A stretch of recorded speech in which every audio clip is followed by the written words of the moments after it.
പ്രിയമുള്ളവരെ, ആലപ്പുഴ രൂപത ഒരു പുതിയ പ്രോഗ്രാം ലോഞ്ച് ചെയ്തിരിക്കുകയാണ്. അതൊരു പ്രോജക്റ്റാണ്. ആലപ്പുഴ രൂപതാധ്യക്ഷൻ അഭിവന്യ ജെയിംസ് ആനാപറമ്പിൽ പിതാവിൻ്റെ ഒരു ഡ്രീം പ്രോജക്റ്റാണ്. എന്താ സംഭവം എന്ന് ചോദിച്ചാൽ, 2027 കൂടി ആലപ്പുഴ രൂപത കാർബൺ ന്യൂട്രൽ ഡയോസിസ് ആയിട്ട് ഡിക്ലെയർ ചെയ്യാനുള്ള ഒരുക്കത്തിലാണ് എന്ന് പറഞ്ഞാൽ, കഴിഞ്ഞ ഡിസംബർ 3 ആ പ്രോഗ്രാം അഴീക്കൽ സെന്റ് സേവിയേഴ്സ് ദേവാലയത്തിൽ വെച്ച് ഉദ്ഘാടനം ചെയ്യപ്പെട്ടു. പദ്ധതി ഇതാണ്: 2027 കൂടി ആലപ്പുഴ രൂപത കാർബൺ ന്യൂട്രൽ ഡയോസിസ് ആകുക. അതൊരു വലിയ സാധ്യതയുള്ള ഒരു പരിപാടിയാണ്. രൂപതയെ സംബന്ധിച്ചിടത്തോളം വളരെ ബുദ്ധിമുട്ടുള്ളൊരു കാര്യമാണ്. എങ്കിൽ പോലും ഒരുപക്ഷെ സർക്കാർ ഏജൻസികളെക്കാൾ കൂടുതലായിട്ട് നടപ്പാക്കാൻ പറ്റും. അതിൻ്റെ കാരണം, കാർബൺ എമിഷൻ കുറയ്ക്കുക എന്നത് നമുക്ക് പരിശ്രമിക്കാവുന്ന ഒരു കാര്യമാണ്. പക്ഷേ എന്നാലും അതിനൊരു പരിമിതിയുണ്ട്. നമ്മൾ ചെയ്യുന്നത് കാർബൺ എമിഷൻ ഉണ്ടാകും, പക്ഷേ അത് ഓഫ്സെറ്റ് ചെയ്യാനുള്ള മറ്റ് നടപടികൾ സ്വീകരിക്കുക എന്നതുകൂടി ഈ പദ്ധതിയുടെ ഒരു ഭാഗമാണ്.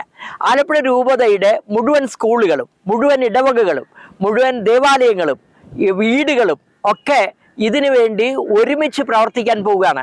ആലപ്പുഴ രൂപതാധ്യക്ഷൻ ഇതുമായി ബന്ധപ്പെട്ട് എല്ലാ വീടുകളിലേക്കും ഒരു സർക്കുലർ അയച്ചിരിക്കുകയാണ്. വീടുകളിലേക്ക് അവരെല്ലാവരും ഇത് വായിക്കുകയും സംഘടനകൾ വായിക്കുകയും ആലപ്പുഴ രൂപതയിലുള്ള റേഡിയോ നെയ്തൽ നിരന്തരമായി ഇതേക്കുറിച്ച് പറഞ്ഞുകൊണ്ടിരിക്കുകയും ഒക്കെ ചെയ്യുകയാണ്. അപ്പോൾ അതുവഴി നല്ല ബോധവൽക്കരണം ഇക്കാര്യത്തിൽ നടക്കുന്നുണ്ട്. എന്താ നമ്മൾ ചെയ്യാൻ ഉദ്ദേശിക്കുന്നതെന്ന് ചോദിച്ചാൽ, ഈ കാർബൺ എമിഷൻ കുറയ്ക്കുന്നതിന് വേണ്ടി കാർ പൂളിംഗ് എന്ന് പറഞ്ഞാൽ, ഒരു പള്ളിയിലേക്ക് 25 കാർ വരുന്നുണ്ടെങ്കിൽ നാളെ മുതൽ ഇവിടെ ആലപ്പുഴ രൂപതയിൽ ഒരു 5 കാർ വന്നാൽ മതി. പരിസരത്തുള്ള ആളുകളെ മുഴുവനും ആ കാറിൽ എടുത്തുകൊണ്ട് വരിക. എവിടെ ഇടവകയിലുള്ളവരെ കൊണ്ടുവരാവുന്നതല്ലേ ഉള്ളൂ. അങ്ങനെ കാർ പൂളിംഗ് നടപ്പാക്കുക. സൈക്കിളിൽ വരിക. കുട്ടികളും മറ്റുമൊക്കെ ആണെങ്കിൽ അടുത്തുള്ള പ്രദേശങ്ങളിൽ സൈക്കിൾ മാത്രം യാത്ര ചെയ്യുക. അതേപോലെ തന്നെ ഈ ഇലക്ട്രിക് സ്കൂട്ടറുകൾ, ഇലക്ട്രിക് കാറുകൾ ഒക്കെ ഉപയോഗിക്കാൻ പ്രേരിപ്പിക്കുക. സോളാർ ഉപയോഗിക്കാൻ വേണ്ട ഒത്താശകൾ ചെയ്തു കൊടുക്കുക. തുടങ്ങിയ കാര്യങ്ങളൊക്കെ ചെയ്തുകൊണ്ട് കാർബൺ എമിഷൻ കുറയ്ക്കാനുള്ള പരിശ്രമത്തിലാണ്. പക്ഷേ അതേക്കാൾ ഉപരി രൂപത ചെയ്യാൻ ഉദ്ദേശിക്കുന്ന ഒരു കാര്യം, ആലപ്പുഴ രൂപതയിലുള്ള ഒരു പ്രത്യേകത, ഇവിടെ ചതുപ്പ് നിലങ്ങൾ ധാരാളമുണ്ട്. അന്ധകാരനഴി പ്രദേശം, അഴീക്കൽ പ്രദേശം, പള്ളിത്തോട്, ചെല്ലാനം തുടങ്ങിയ പ്രദേശങ്ങളെല്ലാം കായലോരങ്ങളാണ്. കായലോരങ്ങളും കടലോരങ്ങളുമുള്ള ഞങ്ങൾക്ക് ഇത്തരം ഓരങ്ങളിലും തീരങ്ങളിലും ഒക്കെ കണ്ടൽ ചെടികൾ വെച്ചുപിടിപ്പിക്കാം. ഇപ്പോൾ തന്നെ കണ്ടൽ ചെടികൾ ധാരാളമായിട്ടുണ്ട്. മുള വെച്ചുപിടിപ്പിക്കാം. അങ്ങനെയൊക്കെ ഉള്ള എല്ലായിടത്തും മാക്സിമം വൃക്ഷങ്ങൾ വെച്ച് പിടിപ്പിക്കുക. പണ്ട് കാലത്ത് ഈ ആലപ്പുഴ രൂപതയിലുള്ള മിക്ക വീടുകളും പരുത്തി കൊണ്ടാണ് വീടുകൾക്ക് വെയിൽ കെട്ടിയിരുന്നത്. ഇപ്പോൾ അതൊക്കെ നഷ്ടപ്പെട്ടു. തിരിച്ചു കൊണ്ടുവരാനുള്ള പരിശ്രമത്തിലാണ്. പരുത്തി ഒരു കണ്ടൽ ശാഖയാണ്. അങ്ങനെയൊക്കെ ഉള്ള ഈ കണ്ടൽ ചെടികളുടെ ഏറ്റവും വലിയ ഗുണം, അത് ഓക്സിജൻ നന്നായിട്ട് പ്രൊഡ്യൂസ് ചെയ്യുന്ന ഒന്നാണ്. അതുപോലെ ഈ കാർബൺ എമിഷനെ വളരെയേറെ കുറയ്ക്കാനും സഹായിക്കുന്നതാണ്. മുള അതുപോലെ സഹായിക്കുന്ന ഒന്നാണ്. പ്രത്യേകിച്ചും കണ്ടൽ ചെടികളുള്ള ഇടങ്ങളിൽ വെള്ളം ശുദ്ധമായിരിക്കും, ധാരാളം മത്സ്യമുണ്ടായിരിക്കും. അത് തീരത്തുള്ള മനുഷ്യർക്ക് വളരെയേറെ ഗുണം ചെയ്യുന്നതാണ്. അങ്ങനെ ഒട്ടനവധി പദ്ധതികൾ പ്ലാൻ ചെയ്തിരിക്കുകയാണ്. എല്ലാ ഇടവകകൾക്കും അത് കൊടുത്തിട്ടുണ്ട്. ഇടവകകൾ, സ്കൂളുകൾ, മറ്റ് സ്ഥാപനങ്ങൾ എല്ലാവരും കൈകോർത്ത് ഈ ഒരു കാര്യത്തിനായിട്ട് പരിശ്രമിക്കുകയാണ്.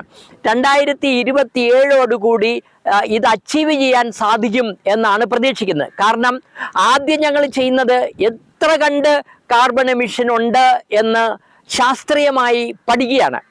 അത് എത്ര കണ്ട് ഉണ്ട് എന്ന് അറിഞ്ഞാൽ അത്രയും കുറയ്ക്കാനും ഓഫ്സെറ്റ് ചെയ്യാനും വേണ്ട നടപടികൾ അത്ര തീവ്രമായിട്ട് തന്നെ ചെയ്യാൻ പോവുകയാണ്. അങ്ങനെ വന്നു കഴിയുമ്പോൾ 2027 പരിപൂർണമായിട്ടും സാധിച്ചില്ലെങ്കിൽ പോലും ഒരു നല്ല പരിധിവരെ ഈ കാർബൺ എമിഷൻ കണ്ടെയ്ൻ ചെയ്യാൻ ആയിട്ട് സാധിക്കും. ഇതൊരു ബോധവൽക്കരണ പരിപാടിയാണ്. അതോടൊപ്പം തന്നെ കൂട്ടായ ഒരു പ്രയത്നത്തിൻ്റെ ഭാഗമാണ് ഞങ്ങൾ ഇത് അവതരിപ്പിച്ചിരിക്കുന്നത്. പ്രത്യേകിച്ചും ആലപ്പുഴ രൂപതാധ്യക്ഷൻ അവതരിപ്പിച്ചിരിക്കുന്നത് ഇത് വിശ്വാസത്തിൻ്റെ ഭാഗമായിട്ടാണ്. പ്രത്യേകിച്ചും ഫ്രാൻസിസ് മാർപ്പാപ്പായുടെ ലൗദാത്തോ സി, ലൗദാത്തോ ദേവും തുടങ്ങിയ 2 ചാക്രിക ലേഖനങ്ങളിൽ നിർബന്ധമായിട്ടും പറഞ്ഞിട്ടുള്ള കാര്യങ്ങളെല്ലാമാണ് നടപ്പാക്കാൻ പരിശ്രമിക്കുന്നത്. ഫ്രാൻസിസ് അസീസി പ്രകൃതിയെ സ്നേഹിക്കാൻ എല്ലാവരോടും പറഞ്ഞില്ലേ? ഫ്രാൻസിസ് മാർപ്പാപ്പ ഈ പ്രകൃതി നിലനിർത്തേണ്ട കാര്യം പറഞ്ഞില്ലേ? ഒന്ന് ആലോചിച്ച് നോക്കിയേ, നമുക്കിപ്പോൾ എന്താ സ്ഥിതി? കാലാവസ്ഥാ വ്യതിയാനം, പിന്നെ ഇപ്പോൾ തന്നെ ഡൽഹിയിൽ യാത്ര ചെയ്യാൻ പോലും പറ്റുന്നില്ല. കാരണം അതിനു മാത്രം കാർബണാണ് അവിടെ ഉണ്ടായിക്കൊണ്ടിരിക്കുന്നത്. പുകപടലങ്ങൾ കൊണ്ട് നിറഞ്ഞിരിക്കുന്ന ഒരു അന്തരീക്ഷം. ഇനി കാലാവസ്ഥാ വ്യതിയാനം മൂലം ന്യൂനമർദ്ദമുണ്ടാകുന്നു, കടൽ കയറുന്നു, വെള്ളം കയറുന്നു. ഇതൊക്കെ വരുമ്പോൾ ആരാണ് സഫർ ചെയ്യുന്നത്? ഇവിടുത്തെ പാവപ്പെട്ട മനുഷ്യരാണ്. ഇപ്പം വെള്ളപ്പൊക്കം ഉണ്ടായപ്പോൾ കുട്ടനാട്ടിലെ സാധാരണക്കാരായ മനുഷ്യരെല്ലാം വെള്ളത്തിലായി പോയില്ലേ? കടൽ കയറി വന്നതോടുകൂടി കടൽ തീരത്തെ മനുഷ്യരെല്ലാം വെള്ളത്തിലായി പോയില്ലേ? ഇതിൻ്റെയൊക്കെ കാരണക്കാരാണ്. ഇതൊന്നും നാച്ചുറൽ ഡിസാസ്റ്റേഴ്സ് എന്ന് പറഞ്ഞ് തള്ളാനാവില്ല.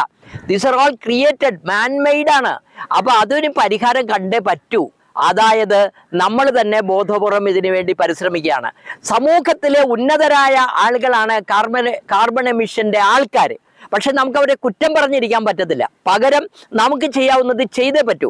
അപ്പോൾ കാരണം നമ്മൾ ചെയ്യുന്നത് ഇത് വിശ്വാസത്തിന്റെ ഭാഗമാണ്. ഈ പ്രകൃതിയെ, പ്രപഞ്ചത്തെ ഒക്കെ സംരക്ഷിക്കാൻ ദൈവം നമ്മളെ ഏൽപ്പിച്ചിരിക്കുന്നതാണ്. അത് നിലനിൽക്കണം. ഇങ്ങനെ പോയാൽ കടൽ നശിച്ചു പോകും. കാരണം പ്ലാസ്റ്റിക് കൂമ്പാരങ്ങൾ നിറഞ്ഞിരിക്കുകയാണ് ഇപ്പോൾ കടലിൽ. എന്തുമാത്രം ഈ നമ്മുടെ റിവർ 10-40 നദികളല്ലേ കടലിലേക്ക് വന്നു ചേരുന്നത്. അതിനിടയിൽ വരുന്ന മാലിന്യങ്ങളെല്ലാം കൂടി നിറയുന്നു.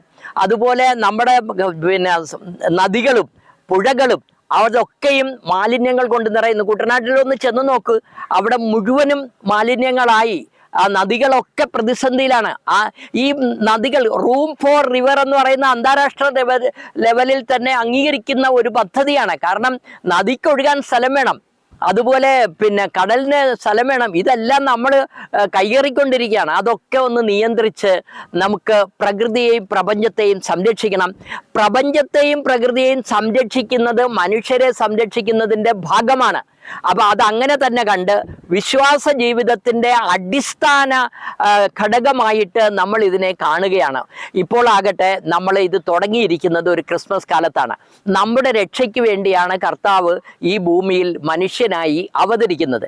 മനുഷ്യനായി അവതരിക്കുന്ന ദൈവത്തോട്, ഇറങ്ങി വരുന്ന ദൈവത്തോട് മനുഷ്യനും ഉയരങ്ങളിലേക്ക് ചെന്നുകൊണ്ടാണ് സഹകരിക്കേണ്ടത്. ഞങ്ങൾ ഞങ്ങളുടെ ഭാഗം അഭിനയിക്കുന്നു, ഞങ്ങൾക്ക് ചെയ്യാവുന്നതൊക്കെ ചെയ്യുന്നു. ഞങ്ങളെ ഏൽപ്പിച്ച മണ്ണ്, ഞങ്ങളെ ഏൽപ്പിച്ച ഈ പ്രകൃതി, ഞങ്ങളെ ഏൽപ്പിച്ച ഈ പ്രപഞ്ചം, അതിനെ നിലനിർത്താവുന്ന അത്രയും ഞങ്ങളും കൂടി അതിനകത്ത് പരിശ്രമിക്കുന്നു എന്ന് പറയുന്നതാണ് വിശ്വാസ ജീവിതത്തിൻ്റെ ഒരു ഭാഗം. അപ്പോൾ ഇങ്ങനെയുള്ള ഒരു കാര്യം സർവമാന ജനങ്ങളെയും പറഞ്ഞ് പഠിപ്പിച്ച് ബോധവൽക്കരിച്ച് എല്ലാവരുടെയും സഹകരണത്തോടു കൂടി കാർബൺ ന്യൂട്രൽ ഡയസിസ് ആകാനുള്ള പരിശ്രമത്തിലാണ്. അങ്ങേയറ്റം പരിപൂർണമായ പ്രതീക്ഷയോടുകൂടി 2027 ഒരു പ്രത്യേക സാഹചര്യത്തിൽ രൂപതയെ എത്തിപ്പെടും എന്ന വിചാരത്തിലാണ് രൂപതാധ്യക്ഷനും സമൂഹം മുഴുവനും. വിജയിക്കും എന്ന് തന്നെയാണ് ഞങ്ങളുടെ പ്രതീക്ഷ.